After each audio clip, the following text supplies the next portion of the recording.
Good morning, students. In the last class, we have started the topic liberalization, under which we have completed the industrial sector reform, and we were studying the topic financial sector reform, under which we have to study the various reform. So today we are going to study the different reforms under the financial sector reforms. So the various reforms are role of first of all in financial sector reform. The first one is role of RBI. Role क्या था RBI का under the financial sector reform? Prior to 1991, RBI role was a role of a regulator. Okay. जब हम before 1991 की बात करते हैं तो आरबीआई का रोल क्या था? वो बस एक रेगुलेटर की तरह था. वो रेगुलेट करता था सारे कमर्शियल बैंक को. As a regulator RBI use to fix interest rate structure. Okay. As a regulator the function of RBI Reserve Bank of India was to fix all the interest rate like CRR, SLR or kind of interest rate on which rate the loan is to be given, on when any customer deposit their money. So what should be the interest rate? These all interest rate are decided by the fixed by the RBI. Also commercial bank were supposed to consult RBI on almost all financial matters. Okay, all the commercial bank have to were supposed to ask everything about what they have to do. They had to ask everything about for everything different matter they have to ask to RBI. Okay, or especially on these financial matters, what should be interest rate, or how much we were given at the as a loan, or how much we have taken the deposit. All kind of activities, all kind of financial matters, the commercial banks are supposed to ask from the RBI. Okay. Now with the new economic policy, one of the major aims of the financial sector reform was to reduce the role of RBI from regulator to facilitator of the financial sector. Okay, when the new economic policy was introduced, there was a role as a as a regulator is to convert it into the role of RBI as a facilitator. Okay, अभी क्या होने लगा? पहले RBI का role क्या था? वो as a regulator काम करता था. मीन्स सारे जो भी इंटरेस्ट रेट और फाइनेंशियल मैटर से रिलेटेड जितने भी सारे वर्क होते थे, all are decided by the RBI. But now RBI is as declared as a facilitator. RBI only facilitate on all the commercial banks. This means that the financial sector may be allowed to take decision on many financial matters without consulting RBI. Now all the financial sector, many financial sector have to doesn't take any decision regarding to financial matter from the RBI. Okay, they have their own decision to take any decision related to financial matter.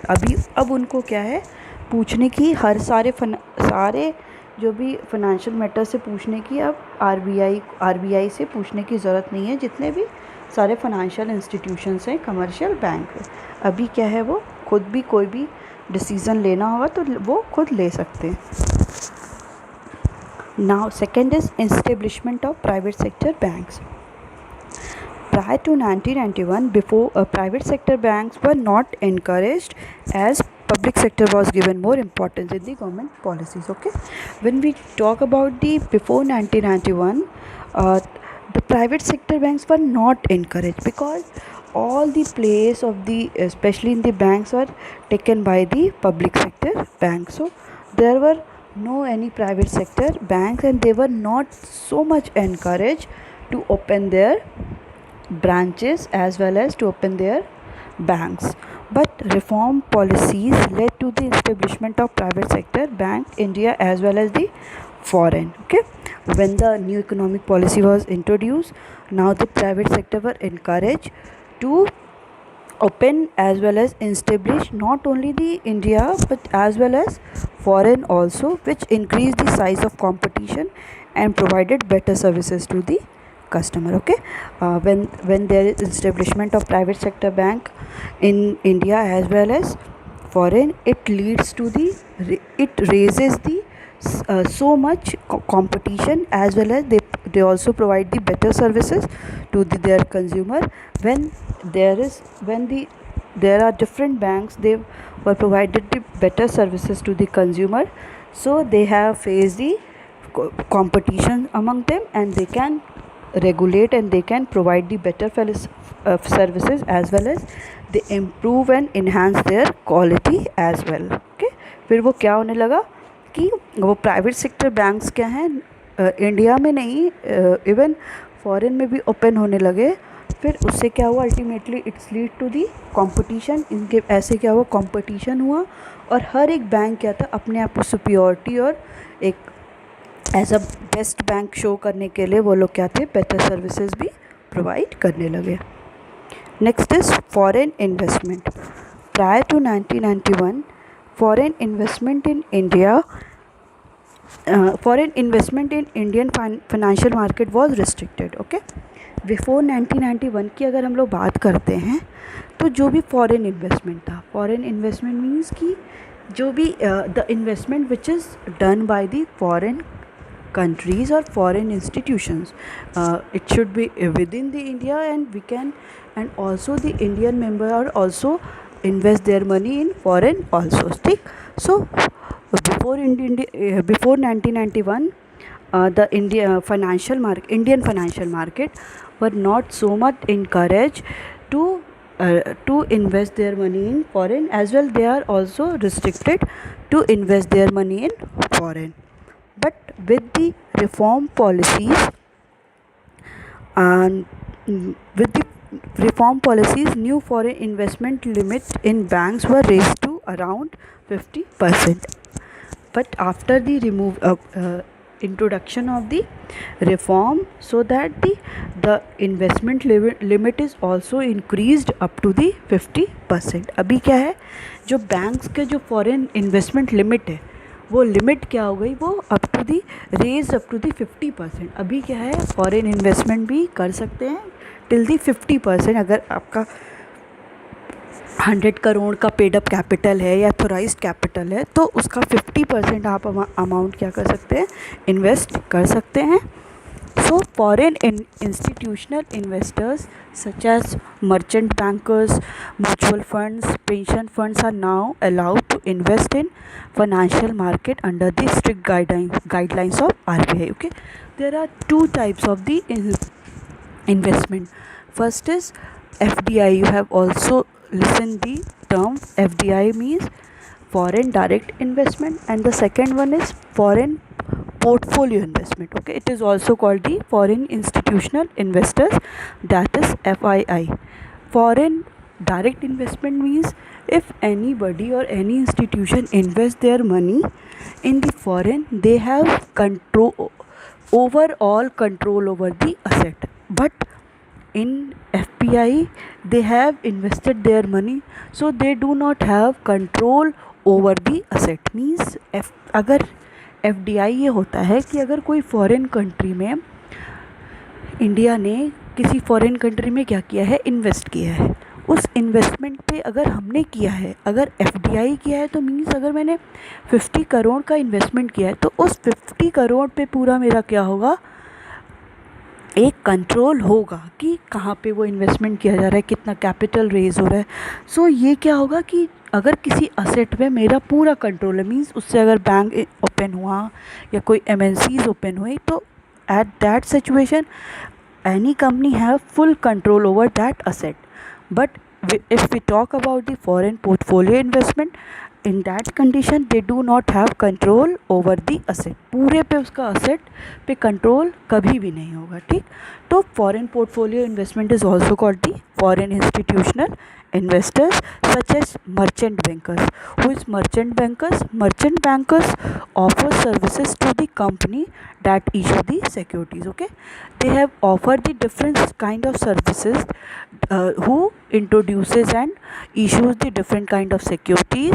They advises clients on the investment decision. They also advise the different lines or related to the investment key, from where you have to invest, how much you get the return, all kind of related information they have provided. And they also purchase and sell the securities to provide them portfolio management services. Okay, they also purchase and sell the security. So these all are the merchant bankers. They provide the services to issue the securities. And mutual funds is a fund. It is the investment vehicle whose where many investors pool their money to earn return on their capital over a period. Okay, mutual fund क्या होता है? Simply एक investment होता है जिसमें बहुत सारे investors क्या करते हैं, अपने मनी को इन्वेस्ट करते हैं, so that in that after that they get the return on their capital over a period. किसी पीरियड ऑफ टाइम पे बाद वो अपने कैपिटल पे क्या करते हैं, कुछ रिटर्न पाते हैं. So when new economic policy 1991 were introduced, so after introduction of 1991 new economic policy, these kind of merchant banking, mutual fund, pension funds, pension fund, when the any person is get retired, they get the pension fund. So these all are also included and started to invest in Indian financial market. All kind of merchant banker as well as the mutual fund, these all also included and allowed it to invest in the India under the strict guidelines of the RBI. RBI also provide the strict guidelines. So in the strict guidelines of RBI, all kind of investment are also started to India.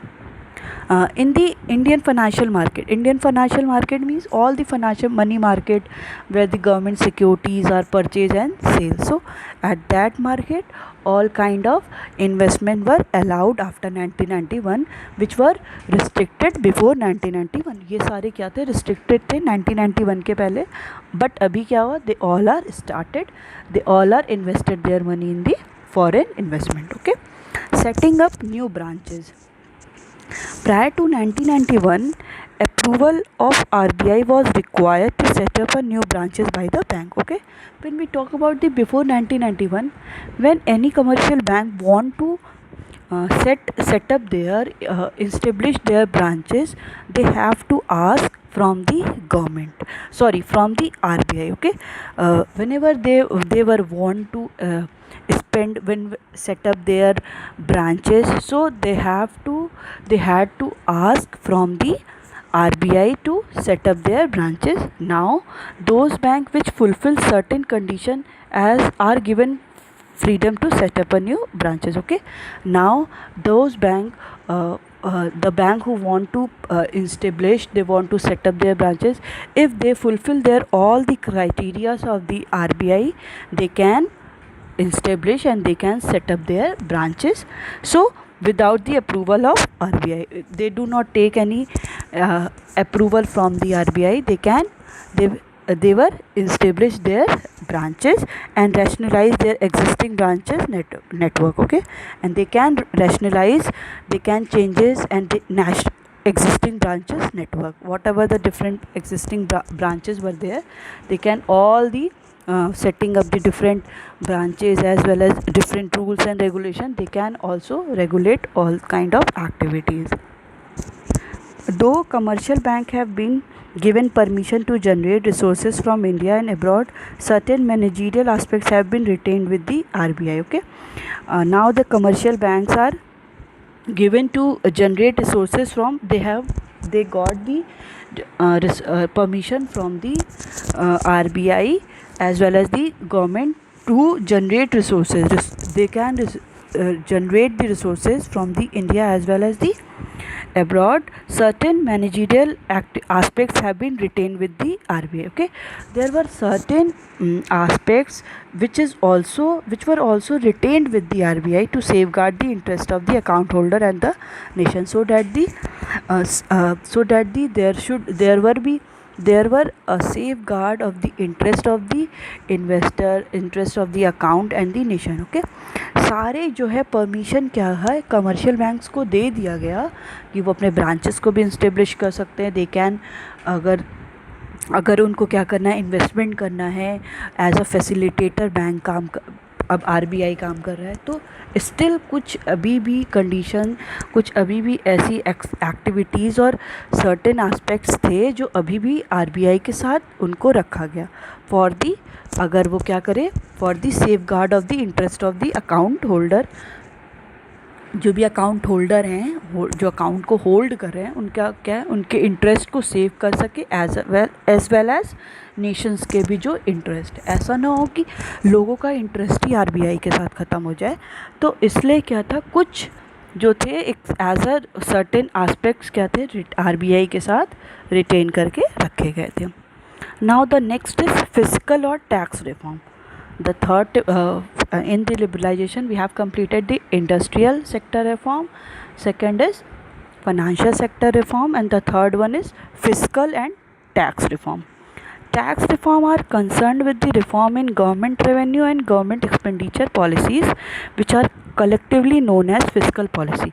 Fiscal policy means देखिए there are two types of policies which is governed by the RBI as well as government. The monetary policy is governed by the Reserve Bank of India, and the second one is fiscal policy, which is governed by the Government of India. In the fiscal policy, there is management of the government revenue as well as government expenditure. Okay, what is the different sources of government revenue and how and where the government will expand their money. It will deal with the fiscal policy, and it ultimately governed and regulated by the central government. Okay, so देखिए two types की policies होती है, monetary policy as well as physical policy. Monetary policy क्या होता है, वो कौन regulate control करता है, reserve bank of India, as we have already studied in macroeconomics in chapter 6 banking में. फिजिकल पॉलिसी क्या होती है, फिजिकल पॉलिसी में गवर्नमेंट की कितना रेवेन्यू हो रहा है, कितना एक्सपेंडिचर हो रहा है, इससे हम डील करते हैं. गवर्नमेंट के सोर्सेज क्या है रेवेन्यू के अर्न करने की, गवर्नमेंट के रेवेन्यू के सोर्स क्या क्या हो सकते हैं, टैक्सेस हो सकते हैं, नॉन टैक्स रेवेन्यू हो सकते हैं, मीन्स फाइन, पेनाल्टीज़, रजिस्ट्रेशन, ये सारे क्या है गवर्नमेंट के रेवेन्यू है.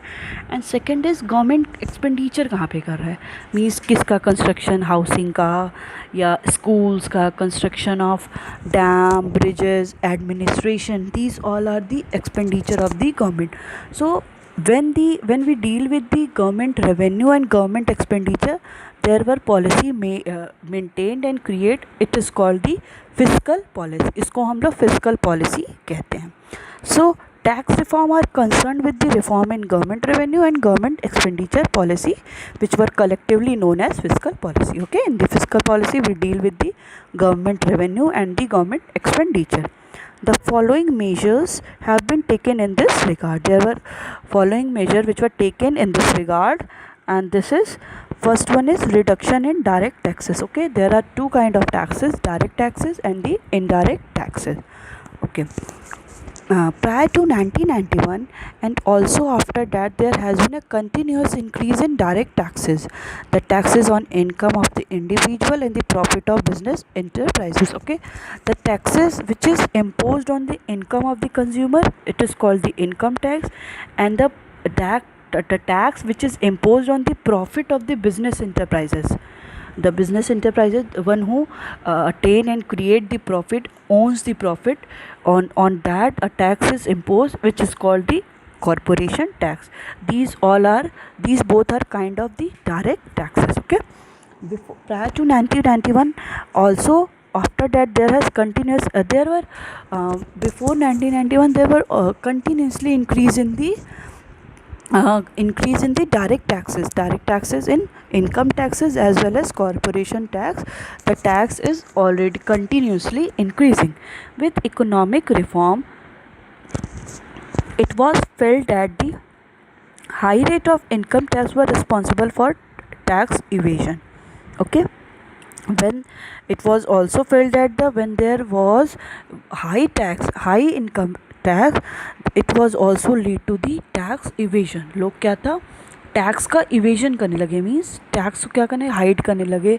Means if there were income is 5 lakh 10 lakh, they have to create and they have to show only little income, means 50,000 1 lakh. So when there were too much income tax, the people will lead to the tax evasion, so that the tax will imposed on very less amount of their income. Therefore, since 1991, there has been a continuous reduction in taxes on the individual income. Okay, so since 1991, what will happen? There were continuous reduction in taxes on income. The tax which is imposed on the income is continuously decreasing.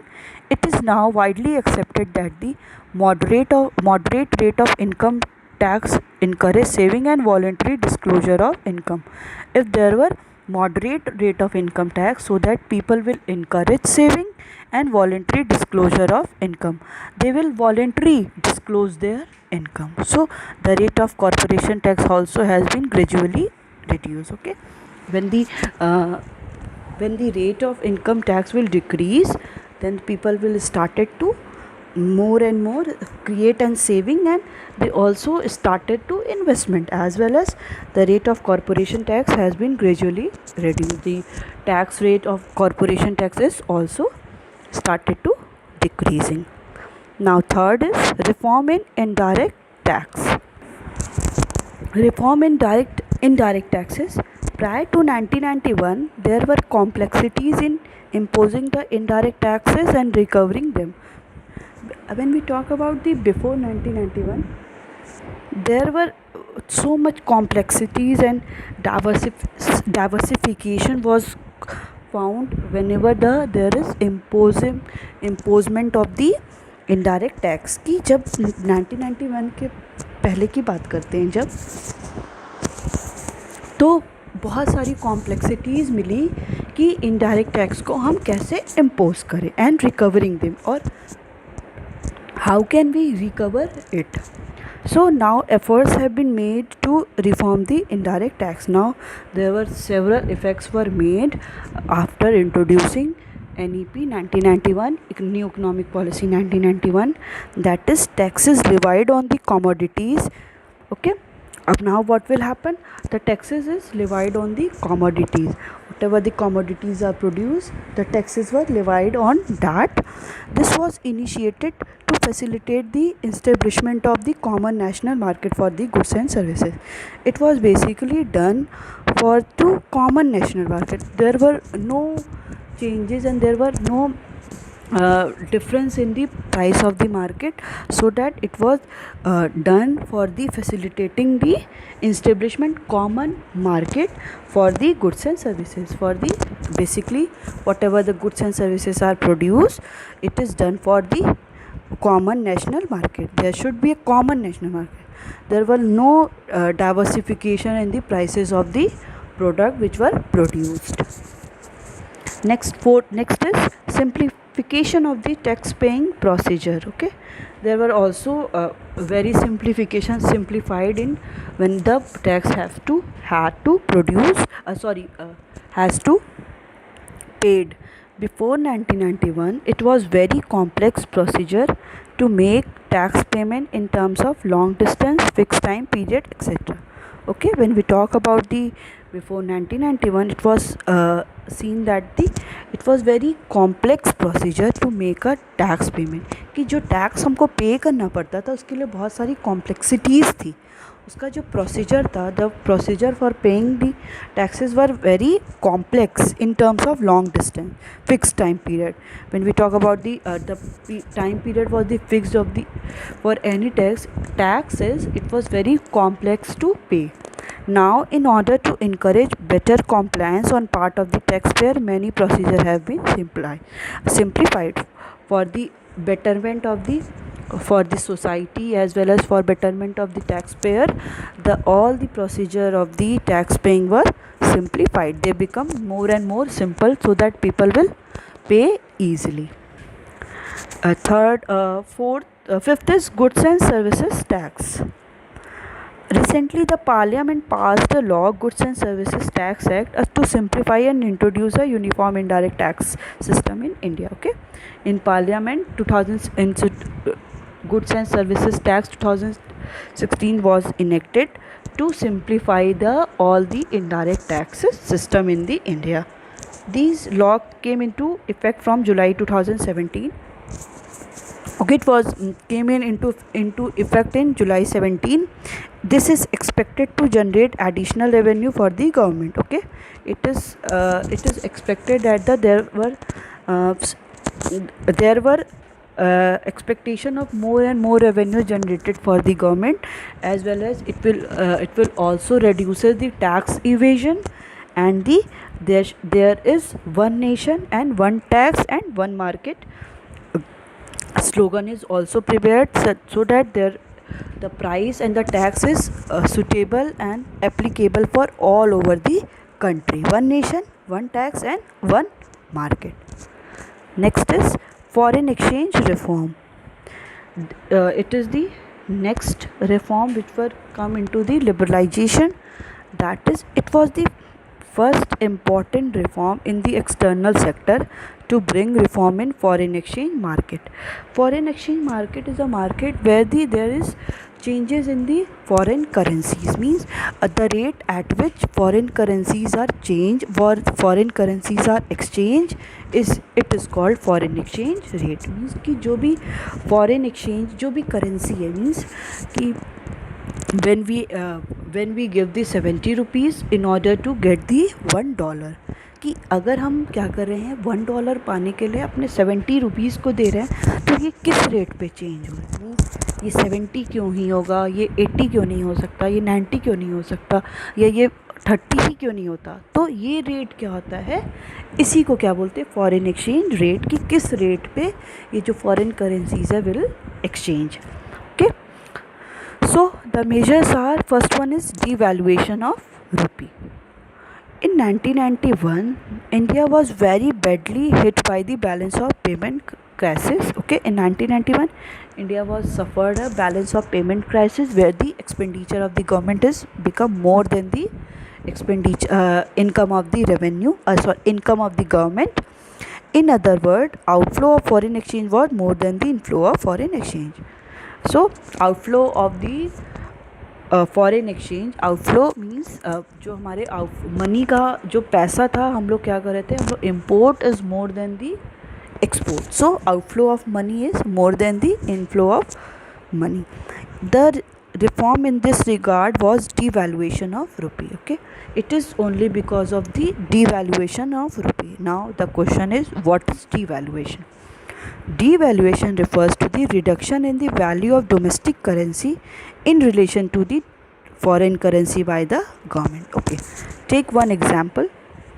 Okay, it is decided that the $1 is converted in rupees 70.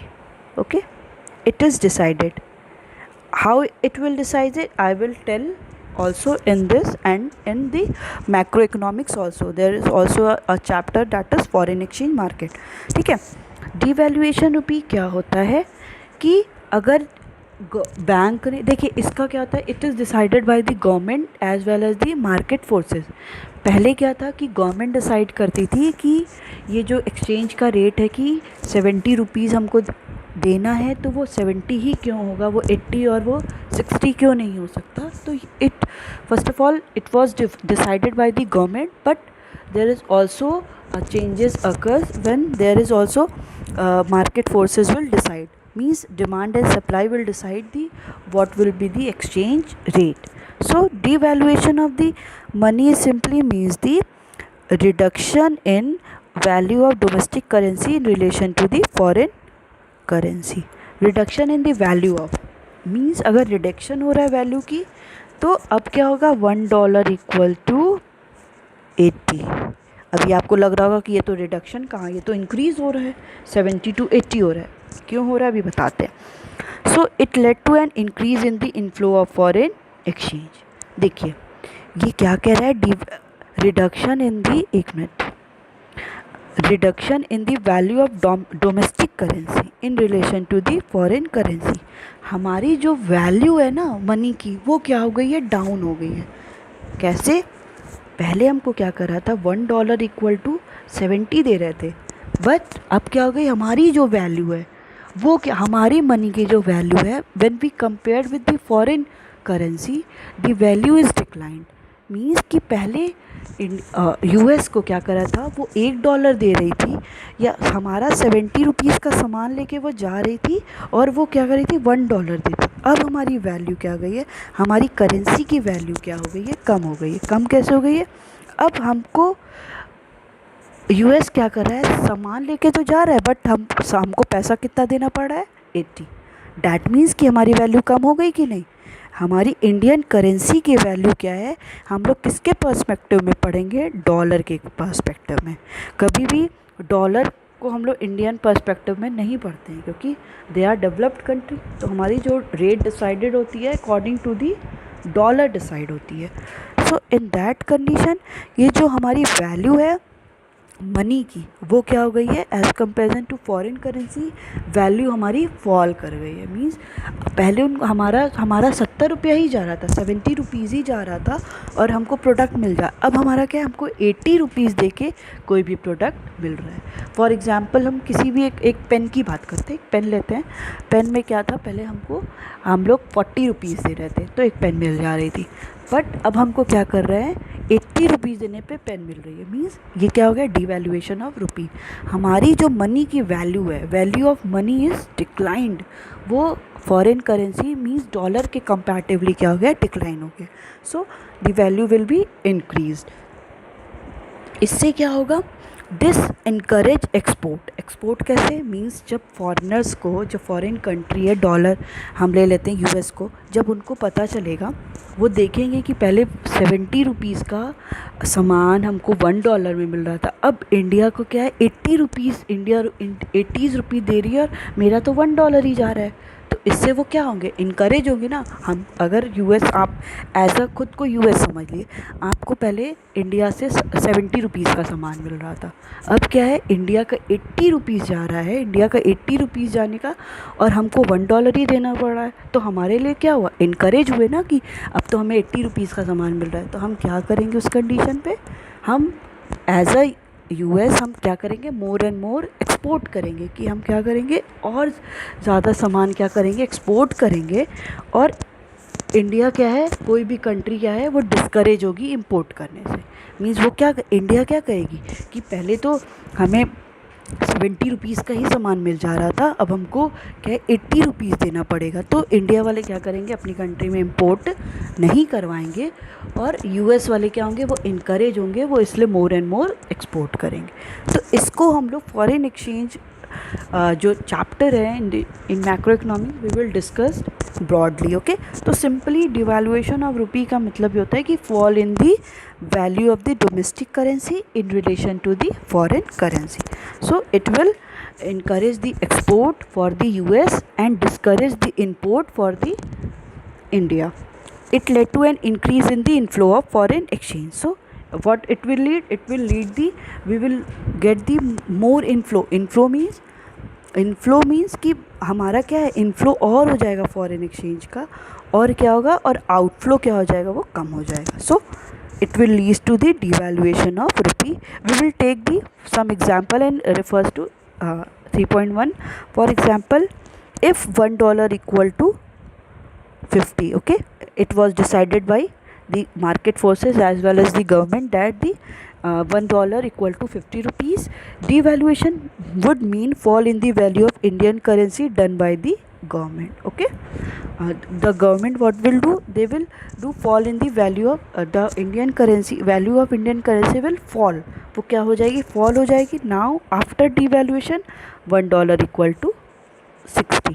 Okay, अभी क्या हो गया, $1 equal to 60, हमारी जो value थी, हमारी Indian value क्या थी, वो डाउन हो गई. सो $1 के प्लेस पे we have to give the more 10 extra 10 rupees. So $1 equal to 60. This the effect of devaluation would be it will make our import costlier. अब हम क्या करेंगे, कोई भी if we importing the product from the US, it will make the costlier because first of in previous we have to give the for 50 rupees, now we are going to give extra 10 rupees, so it becomes the costlier for India because we have to pay 60 instead of 50 to buy the good worth rupees $1. जो good $1 का था उस पहले हम लोग उस पर 50 rupees दे रहे थे, अब हमको 60 रुपीज़ देना है. डैट मीन वैल्यू हमारी क्या हो गई, वो फॉल कर गई है.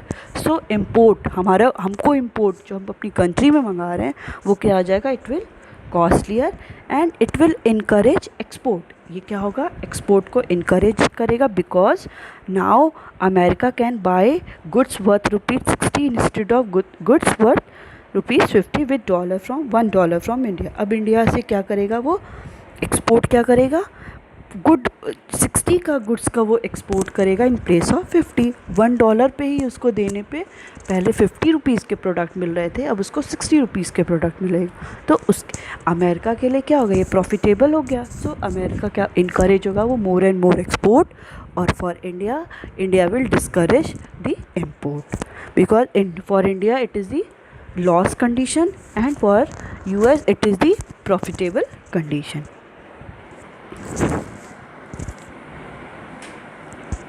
So from this we have